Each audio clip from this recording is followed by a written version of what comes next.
Welcome to Chatbots Behaving Badly, the podcast where the dumbest thing in the room is rarely the chatbot, and overconfident tech myths come to die.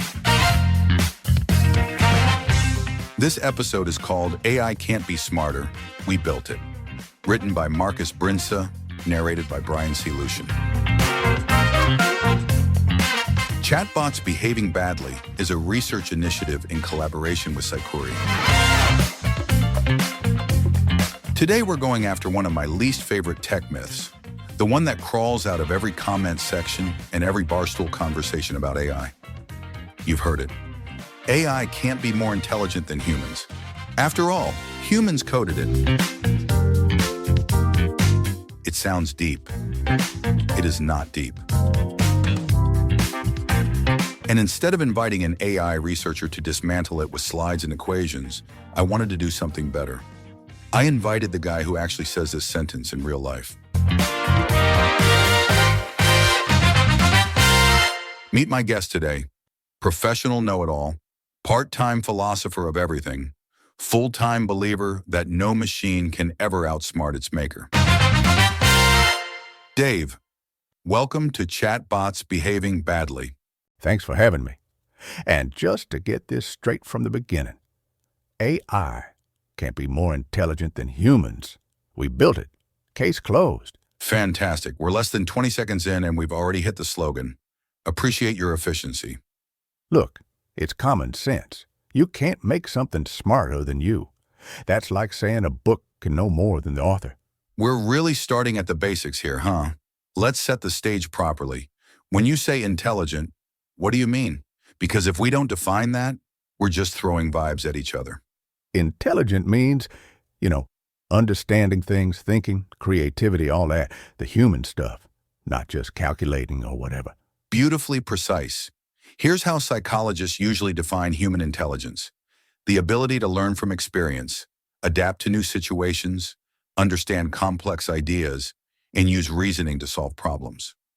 No mention of soul, coffee preferences, or must have lost their keys at least once this week. In AI theory, there's a common definition too. Intelligence is an agent's ability to achieve goals across a wide range of environments. In other words, how good are you at figuring things out and getting stuff done when the world keeps changing? None of these definitions say must be human or must have a childhood and a favorite pizza place. Yeah, but that's textbook stuff. Real intelligence is human. Machines are just tools. Sure, let's talk about these tools then, because some of them are already outthinking us in ways that matter. Let's start with something simple. Chess. Back in the 90s, IBM built a machine called Deep Blue. It played chess against Garry Kasparov, who at that time was basically chess on legs. Deep Blue beat him under official tournament conditions, and today's chess engines make Deep Blue look like it's playing with the tutorial on. Yeah, but that's just brute force. It's not really thinking, it's just calculating all the moves. Okay, so when a human calculates, that's intelligence. When a machine calculates better, it's just brute force. Got it. Then we went to Go, a game people said was too intuitive, too creative, too human for machines. AlphaGo beat Lee Sedol, one of the world's top players, with moves that professional Go players described as creative and beautiful. Human pros literally changed how they play because of a machine. Still just a game. Fine. Let's move to science. For decades, predicting the 3D shape of proteins from their amino acid sequence was a grand challenge in biology.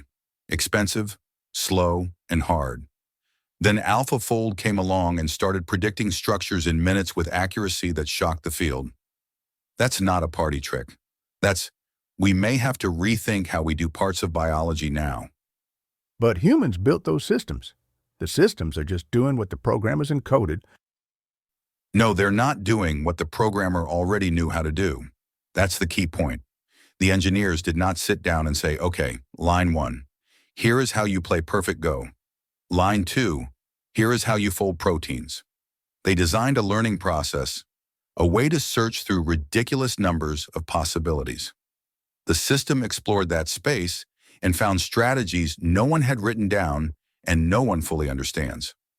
You don't have to know the answer yourself to build a process that can find a better answer. Sounds like marketing to me. At the end of the day, someone wrote the code. And at the beginning of the day, your parents wrote your DNA. That doesn't mean they understand everything you think either. Let's take your core line. A system can't be more intelligent than the people who coded it. If that were true, we'd have to rewrite most of modern technology. By your logic, no telescope could ever show us something no human eye had seen before. No microscope could reveal cells or bacteria until we already knew they were there. No search algorithm could find a better solution than the engineer already had in mind. No breeding program could ever produce a racehorse faster than the fastest natural horse. You're twisting it. A tool can extend you, sure, but it's still limited by you. A tool can extend you to the point where it outperforms you. That's the point. We're very good at designing processes that explore possibilities we don't fully understand. Evolutionary algorithms, gradient descent, reinforcement learning. These are all methods where we say, here's how to score good answers. Now go hunt through the space of possible answers way faster and wider than we ever could. We shape the game and decide what good means, but we don't know every play the system will discover. But it's still bounded by what you allow. You set the rules. Sure, but setting the rules doesn't mean you know every winning move. If I invent chess, that doesn't mean I'm automatically the best chess player of all time. If I invent the rules of a programming competition, that doesn't mean I can beat all the contestants. You're confusing origin with capability. The fact that humans created a system says nothing about whether that system can outperform us in some dimension. Here's another trick your argument is pulling.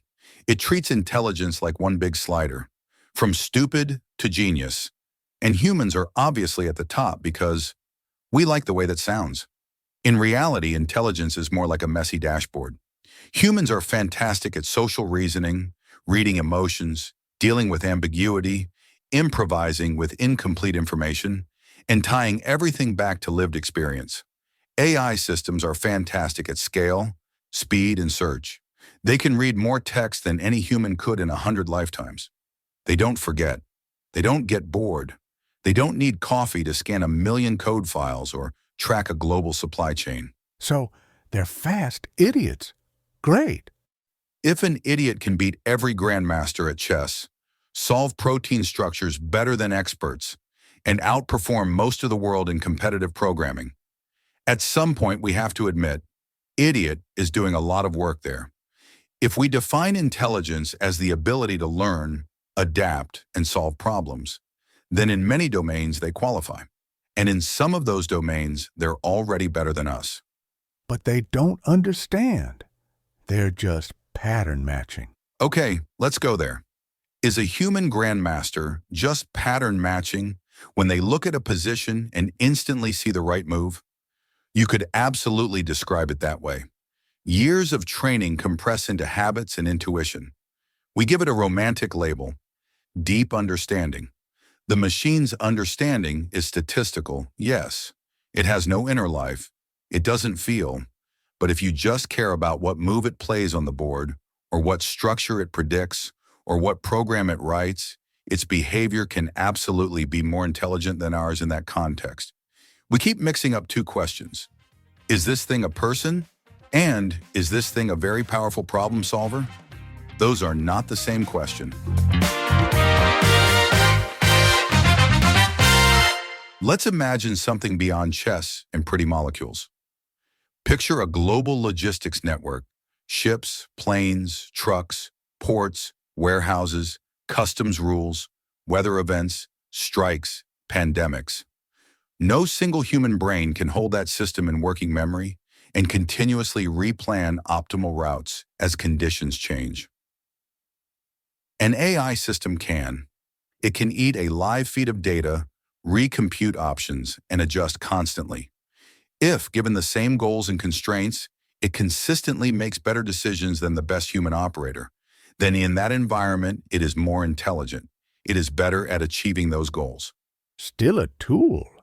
Someone decides the goals. Correct, and that's where we should be focusing our anxiety. Or take climate modeling. You want to explore thousands of policy scenarios, economic paths, and technology adoption curves to find strategies that minimize harm and hit emissions targets. That's a massive reasoning problem over a messy space. A good Model Plus AI system can explore those futures in ways no world leader, no matter how brilliant, can. Or software. Imagine an agent that can read your entire code base, millions of lines, cross-reference everything, propose refactors, and write tests at a scale no human team can keep in their head. That's not replacing developers. It's outthinking them on specific cognitive workloads. You're making it sound like Skynet with a project plan. No, I'm making it sound like Excel, but with actual brains attached. Now, before anyone clips this and says, Marcus says humans are obsolete, let's be clear. Machines being more intelligent in some ways doesn't make us useless. It makes things complicated. Current AI systems are terrible at a lot of human things. They hallucinate facts. They fail in weird and embarrassing ways. They don't have actual self-awareness, and they don't care when they screw up. Humans can do something that doesn't show up on a benchmark chart. We can develop wisdom. We're shaped by loss, love, culture, responsibility, and the knowledge that our decisions hurt real people. That matters. We also have embodiment. We move through the world, get sick, heal, sit at funerals, fall in love, regret decisions. That rich, messy context shapes our judgment. So humans still win. Great. That proves my point. No, it proves the point that intelligence is not the same as being human. Machines don't need to be people to outthink people where it counts. They just need to be better at achieving certain goals in certain environments. You're trying to keep humans at the top of a ladder that doesn't exist. The world is a lot more multidimensional than who's the smartest overall.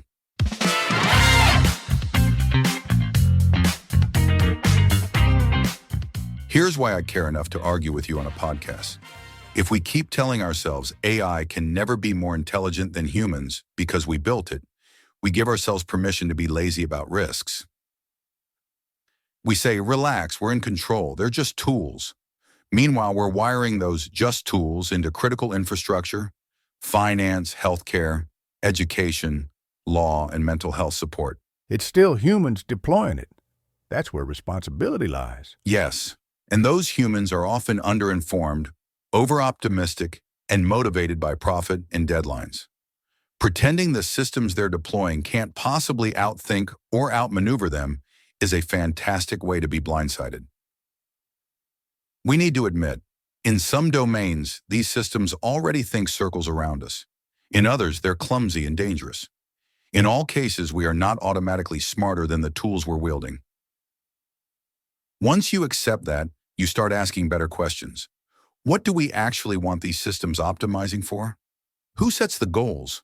Who owns the model that's better at persuasion than your marketing department and has access to your personal data?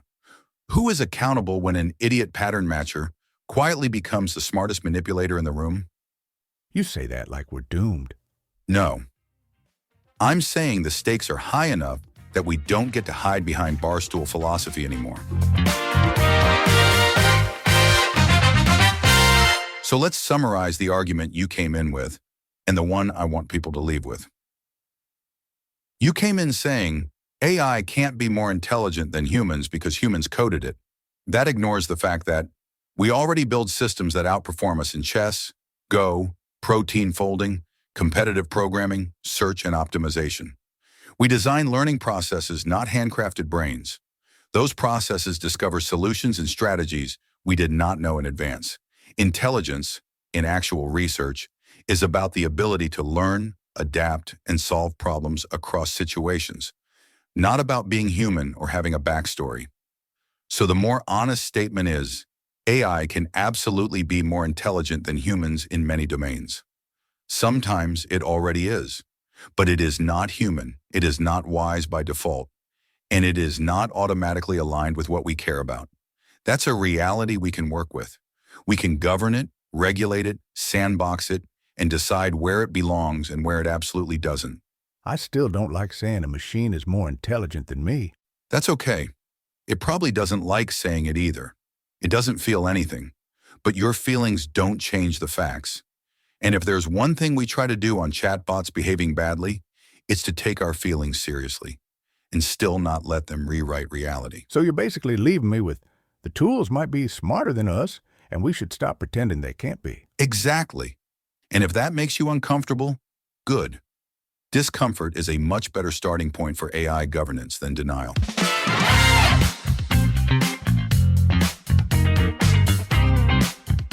That's it for today's episode of Chatbots Behaving Badly, where we love humans, we worry about machines, and we worry even more about humans using machines while telling themselves comforting stories. This was AI Can't Be Smarter, We Built It, written by Marcus Brinsa, narrated by Brian C. Lucian. If a chatbot gives you lemons, don't just make lemonade. Make it write the complaint email, and then ask who gave the chatbot a knife and the keys to the warehouse. Chatbots Behaving Badly is a research initiative in collaboration with Saikuri. Thanks for listening. New episodes drop every Tuesday, wherever you get your podcast. And if you enjoyed this episode, share it with the person in your life who still says, "It can't be smarter than us, we built it." You now have 20 minutes of audio proof that this sentence belongs in the recycling bin.